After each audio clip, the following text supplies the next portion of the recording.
আর মূলা করা আছে। তো দেখো বন্ধুরা, এক্ষুনি ধান কেটে এলাম, তো এখন খাওয়া হবে। তো আজকে খাওয়া হচ্ছে এই যে পান্তা আছে এখানে, আর আলু মূলা করা আছে, আর হচ্ছে আমি একটা ডিম খাবো বলে ডিমটা ভাজবো, যে ডিম। আর এখানে যে পেঁয়াজ আর টমেটো কুচিয়ে রেখেছি,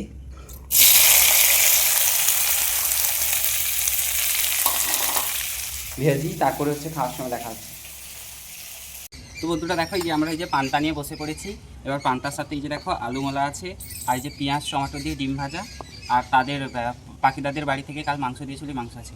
তো এবার হচ্ছে ডিম ভাজা, আর এটা বেলাকে দিয়ে বলবো কেমন হয়েছে বলে দিই। কেমন লাগছে খেতে? এই গরমের সময় পান্তা খেতে বন্ধুরা খুব ভালো লাগে। তোমরা কারা কারা পান্তা খেতে ভালোবাসো কমেন্টে জানাও। আর খাবার সময় তো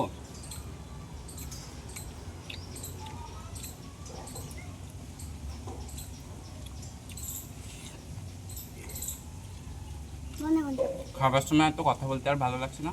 সবাই ভালো থেকো, ভিডিওটা দেখো, টাটা।